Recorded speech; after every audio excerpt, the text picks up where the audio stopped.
I guess I'll do my video on the death of the electric guitar. One of my absolute all-time favorite guitar channels on YouTube, which is Will's Easy Guitar. Anybody who's been around for a while knows Will has been absolutely fearless in advancing the cause of rationalism in musical instruments. And he's just generally a very smart and very, very savvy guy in pretty much everything. And he did a video on the death of the electric guitar and noted everybody else has done one. And it kind of inspired me to do one. Not necessarily in response, but sort of as an adjunct to it. I generally agreed with every single thing he said, and as usual, he was completely insightful about stuff and bang on accurate. He was definitely right that the economy in general has impacted the sale of non-essential items. I don't know where he comes down on the issue of existential trends with guitars, because he addressed factors that were totally accurate. Like, there's a decline in interest from the peaks of the 1980s, and there's a decline in the use of the guitar in contemporary pop music, which is contributing to sort of a lack of interest over the peak years. Guitar kind of had a couple of peaks. Obviously, the 1980s was a real peak, the hairband era, and then it happened again after Guitar Hero. And I've always been, and this is going to be a little tangential, so you'll just have to forgive me, but I've always been fascinated by booms and busts.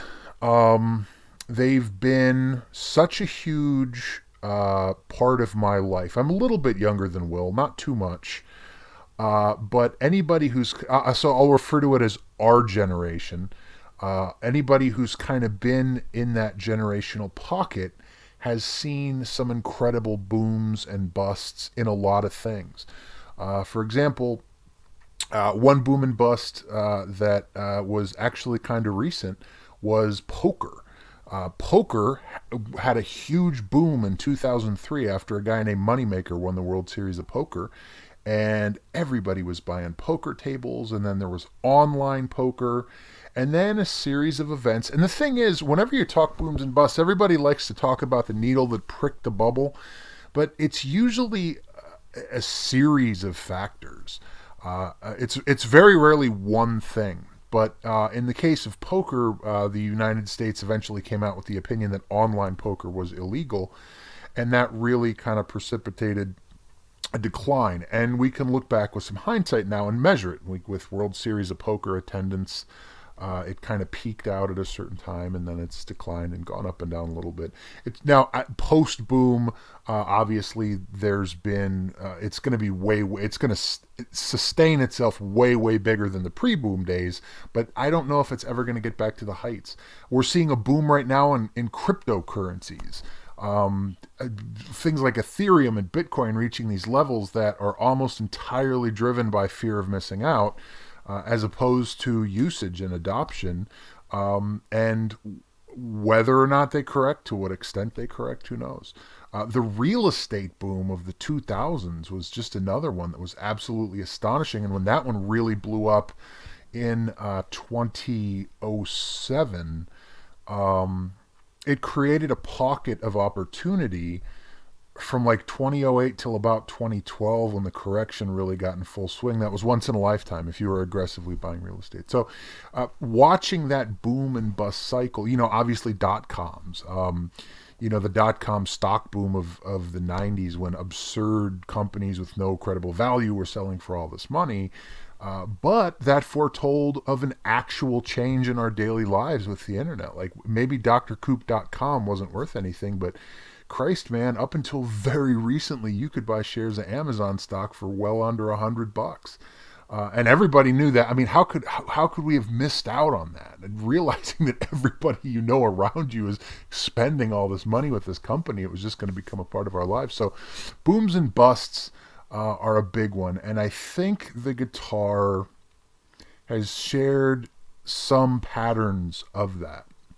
But the big one in my opinion, is it's economic, but it has to do with market sentiment in the guitar world. Now, one thing Will did mention, and I agree with him. Again, it was an insightful thing that was kind of unflattering. And you don't want to talk about stuff that makes you sound like kind of a pompous ass. So there's a temptation to tiptoe around it. But I love the guitar, and I love the electric guitar, and I love the acoustic guitar, and I love jazz guitar, and I love classical guitar. And I totally agree with his observation that if you look around at guitarists, there's kind of an inclination, like, how do you say it? Like, maybe towards the shallow end of the pool a little bit, with enormous exceptions. Obviously, there are some brilliant, brilliant, brilliant people who are interested in the guitar, but generally it's just not something that really seems to appeal to people above a certain line in society, again, with exceptions. And so that's going to be a huge driver of the market. One of the biggest factors, I believe, right now is gear oversaturation, and guitars aren't something that really wear out. I mean, obviously, might need to change frets, or little components might break, but unlike other things like a car, where if you get 300,000 miles, that your day is coming, guitars get cooler as they get older. So we've had this hyper production of instruments that's occurred, and this instrument population that's continued to grow and grow and grow and grow and grow, while interest in the guitar at bare minimum has leveled. But I think a pretty credible case can be made that it has declined, at least from the peak. And it's baffling to me that anybody is spending $3,700 or whatever it is on a brand new Les Paul. Who the fuck are these people? I don't know anybody. Obviously, they're out there, and kind of the dentists of the guitar world are what they are. But I just don't know a single person who is aspiring to spend that kind of money on a brand new guitar, when the used market is what it is, when the vintage market is what it is. Now, the vintage market is another interesting one, because people are still chanting old mantras. It kind of reminds me, towards the tail end of the real estate bubble, before it really popped, everybody was still saying real estate always goes up. But to be honest, it had really started to flatten out around 2005, 2006. But people were just chanting those mantras. And then eventually it all came tumbling down. And I think an interesting thing there is vintage. In the vintage guitar market, that's really off of the high. I don't know when the absolute high is, but as somebody that's paid pretty close attention on eBay, and that's had a little bit of an investment in that, not investment in the financial sense, but in the fact that I own some vintage instruments that I bought before the prices really went bananas on them. I've watched that market, and we are not at peak for vintage. Some vintage instruments will probably always go up, the ones that represent the absolute peak of status, like a 59 Les Paul. Pre-CBS Fenders will probably go up and down over time, but as far as they're status symbols more than working tools. I know that the real believers in vintage instruments like to claim they possess this magical proprietary tone, but that's mostly bullshit, and that's been proven in stuff like the Stradivarius tests, where they've tested Stradivarius violins, which obviously that's an acoustic instrument. That's going to be the most tonally sensitive there is. A lot of those narratives have collapsed. Somebody could just the same do it with vintage Fenders or vintage Gibsons, and the believers would likewise be totally blown the fuck out as far as their ability to decipher tonal nuances that they believe exist. But if you were to test them, in a lot of cases, there's some little stuff, but I don't think it's nearly as big and relevant as some people say. So, in my own personal stupid opinion, do I think the electric guitar is dying? Well, obviously you have to nail down what constitutes dying. Anything, the old saying in business is, if you're not growing, you're dying. And I think if you were to use that as the standard, you might be able to say the electric guitar isn't growing. Is the electric guitar going anywhere completely? Are we going to have a generational shift where suddenly nobody's interested in the electric guitar? No, I don't think it is.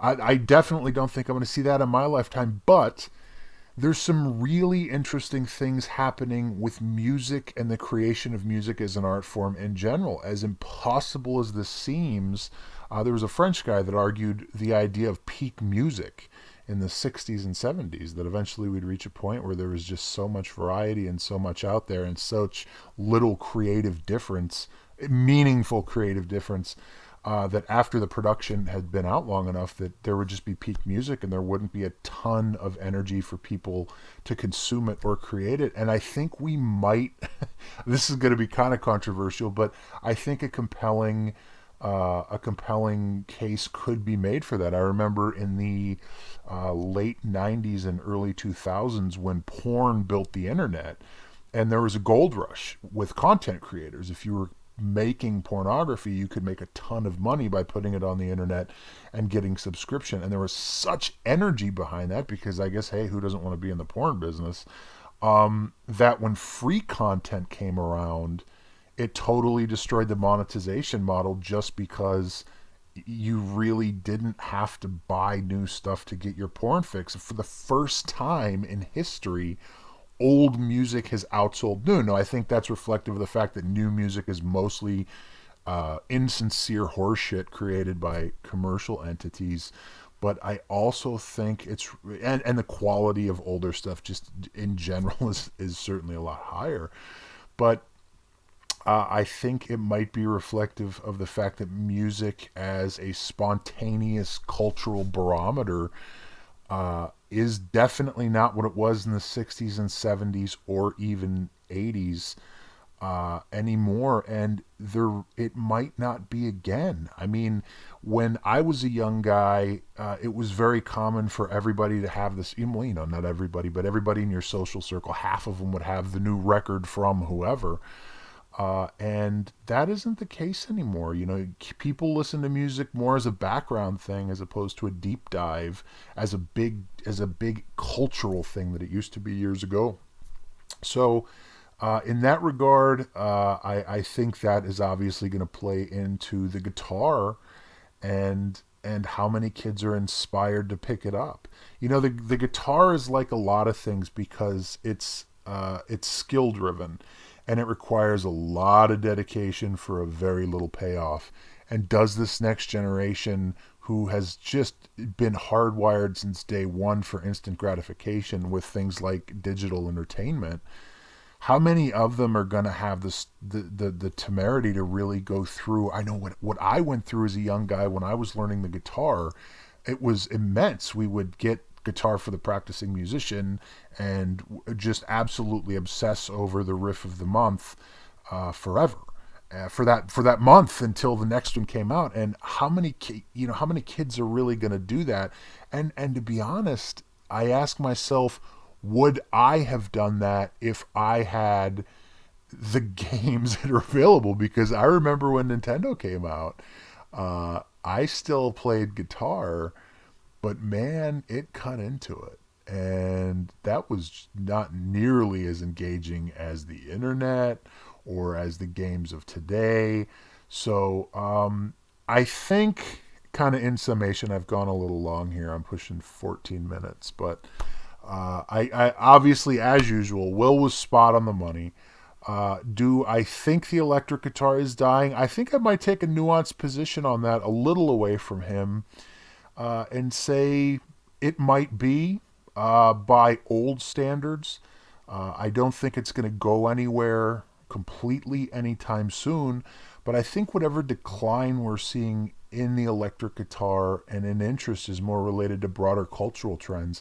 And as far as the economics of music instruments, the guitar world is just suffering from massive overproduction.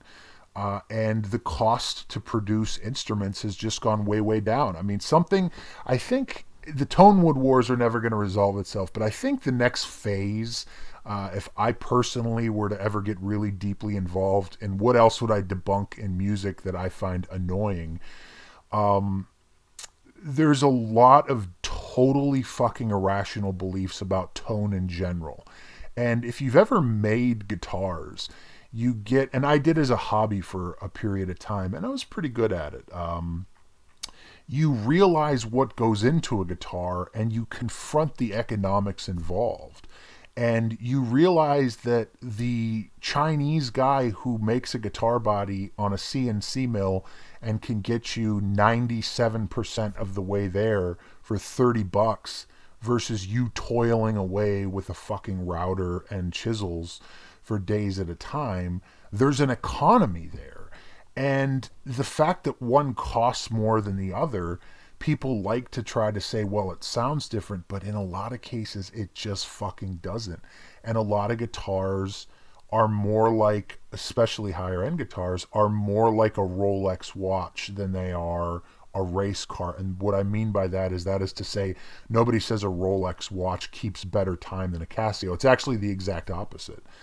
It keeps worse time than a quartz, but people aren't buying them for higher performance. Whereas with a race car, usually the more money you spend, the faster your car goes. Guitars aren't that way, but people believe it, and that's because there's so much magic being bullshit in the guitar world. And that's where I think a lot of guitar companies of today are trying to subsist. They're trying to subsist at that high end, scalping people, ego-driven consumers that want to say they spent a lot of money on something, and not necessarily for any added degree of performance, even though once you persuade them to spend that money, they'll certainly say that it's because they feel a difference and hear a difference. And obviously, if you don't, it's just because you're too poor to afford the good stuff. And isn't it funny that Hans Christian Andersen very literally mocked that in a fucking fairy tale 100+ years ago, that being the emperor's new clothes? It's certainly not a new phenomenon, but compliments to Will on a good video, and generally, again, it's like this. It's a sort of thing where the guy's videos are so good that even if there's like a minor divergence of agreement on a minor point, it's still like every single thing he said in that video, I still pretty much completely agree with. So compliments to Will, and I guess this is just my obligatory "is the electric guitar dying" and other assorted rants. Have a good day, everybody.